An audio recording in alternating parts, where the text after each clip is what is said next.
June 11th, Saint Bartholomew the Apostle.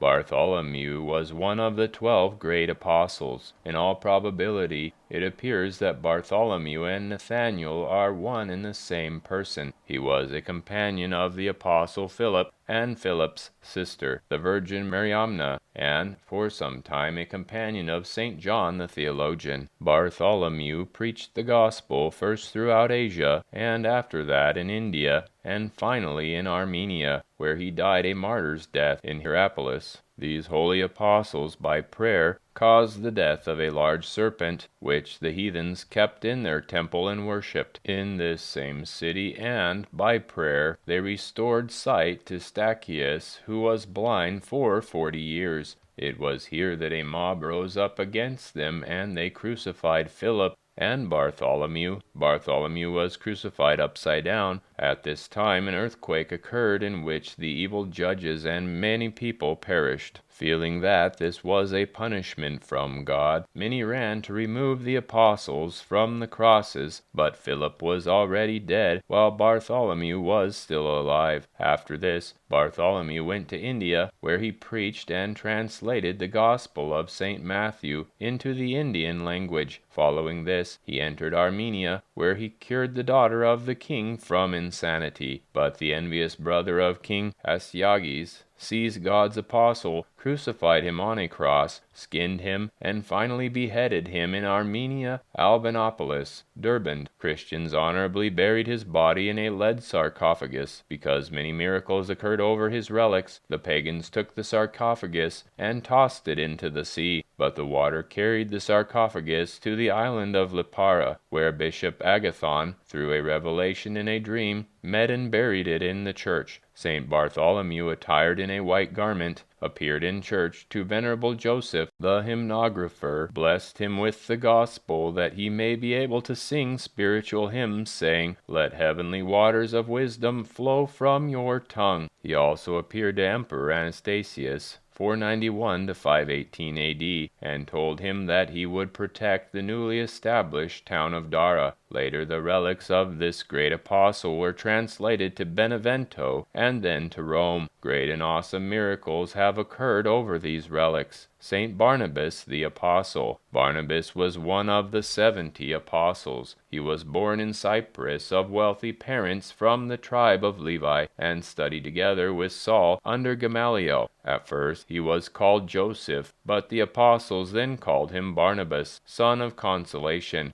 because he was exceptionally capable of comforting the souls of the people. After Saul's conversion, Barnabas was the first to introduce Saul to the apostles, and after that, with Paul, Saul, and Mark, he preached the gospel in Antioch and throughout other places. In all probability, he was the first to preach in Rome and Milan. He suffered on the island of Cyprus at the hands of the Jews, and was buried by Mark beyond the western gate of the town of Salamis, with the Gospel of St. Matthew on his chest, which he, by his own hand, had copied. His grave remained unknown for several hundred years, and since many received healing from sickness on this spot, this place was called the Place of Health. At the time of Emperor Zeno and the Chalcedon Council, 451 A.D., the apostle appeared to Archbishop Anthemius of Cyprus on 3 successive nights in a dream, and revealed to him the location of Barnabas's grave. That appearance of the apostle occurred exactly at the time when Peter, the power-hungry Patriarch of Antioch, sought that the church in Cyprus be under the jurisdiction of the throne of Antioch. After the appearance and discovery of the miraculous relics of the holy apostle Barnabas, it was established that the church in Cyprus, as an apostolic church, should always be independent. Thus the autocephaly of the church in Cyprus was established. The commemoration of the holy icon, AXION ESTIN, DOSTOJNO JEST. It is truly meet to bless you, and the miracle that occurred before it during the reign of Patriarch Nicholas CHRYSOVERGES, 983 to 996 A.D. The miracle consists of this. One night a monk was reading the canon to the Holy Birth-Giver of God, and was singing, more honorable than the cherubim, in his cell in the monastery of the Pantocrator, now called AXION ESTIN, after the icon. His elder had gone to Chrysovers. Suddenly a man appeared in church and began to sing, "It is truly meet." That hymn, so far, was unknown in the church. The monk, upon hearing this hymn, became excited not only because of its contents, but also because of the beautiful heavenly singing. "Among us we sing it in this manner," said the elder to the monk. The monk wanted to have this hymn written down, and brought a tablet on which the stranger wrote down this hymn with his finger as though upon wax. Suddenly he vanished. That stranger was the Archangel Gabriel. This tablet was taken to Constantinople. The hymn remains even today in the church. Hymn of Praise, a monk at prayer.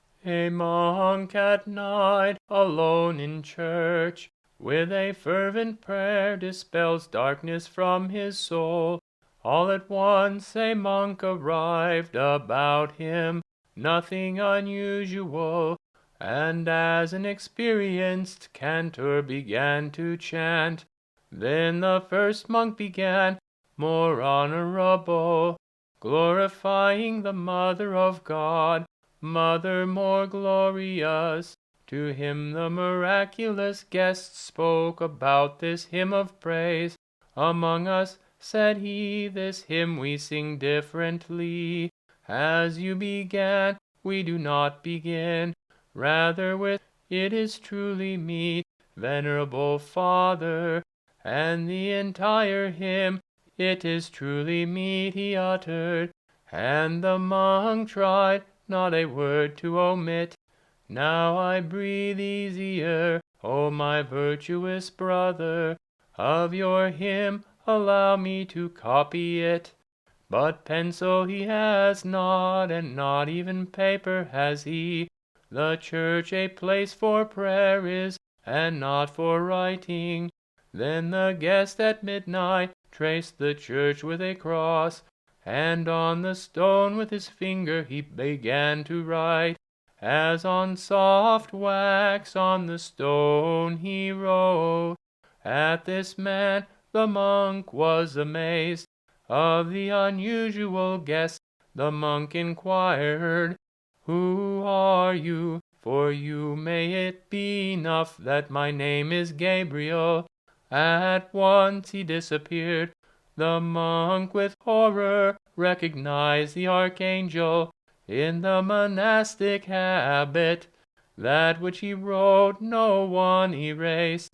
With heavenly fragrance the church was filled. Reflection. A true friend prays to God for his friend. A true friend is concerned about the salvation of the soul of his friend, to dissuade a friend from false paths, and to direct him on the path of truth. That is precious friendship. The saints of God are the best friends of mankind. To use Barnabas and Paul were friends while together they were attending the school of Gamaliel. When Barnabas became a Christian, he persistently and tearfully prayed to God that he would also enlighten the mind and turn the heart of Paul in order that he become a Christian. Barnabas often spoke to Paul about Christ the Lord, but Paul ridiculed him and considered him as one led astray. However, the good Lord did not leave the prayers of Barnabas without fruit. The good Lord appeared to Paul and turned him from the path of falsehood to the path of truth. The converted Paul then fell before the feet of his friend and cried out, "O Barnabas, teacher of truth, I am now convinced that everything which you spoke to me about Christ is the truth." Barnabas wept with joy and embraced his friend. Barnabas, the friend, saved the soul of his friend by his fervent prayer. If Barnabas has succeeded to place Paul as the emperor of Rome, he would have done less for him than what he succeeded in doing with prayer to bring him to the truth. Contemplation.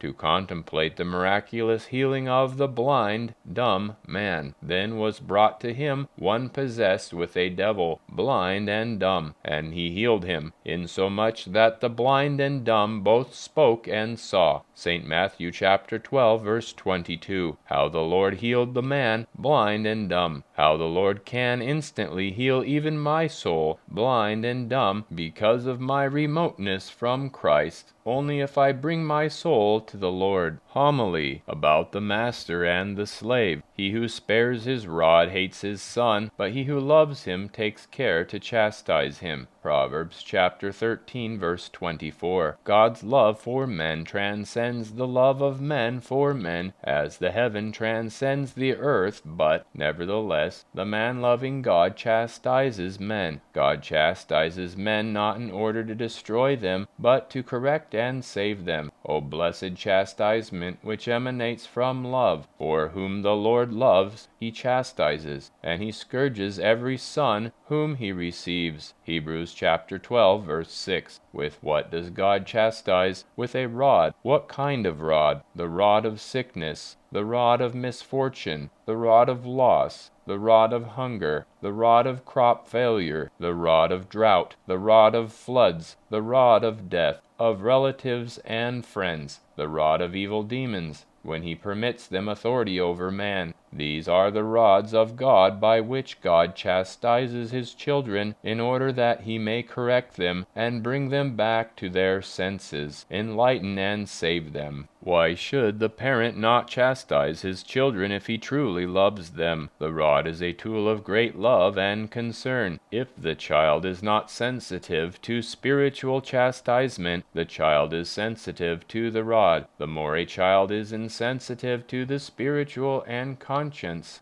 it is more sensitive to the body. The body was not given to man that by itself it has meaning, but the body is to be a servant of the Spirit, to help the Spirit, and to benefit the Spirit. If corporal punishment arouses the spirit in man, and the spirit arouses the conscience, then the body has completely fulfilled its duty toward the spirit, its master. If the master, spirit, sleeps, then the servants are struck in order to arouse the master, the spirit. If the servants awaken their master in the hour of danger, they will not lament the blows that they have received, for they saved their master, and the awakened and saved master will know how to repay his servants. Hence, in truth, he who spares his rod hates his son. Whosoever spares the servant betrays the master. O all-wise Lord, open the hearts of the parents that they may receive this holy instruction of yours. To you be glory and thanks always.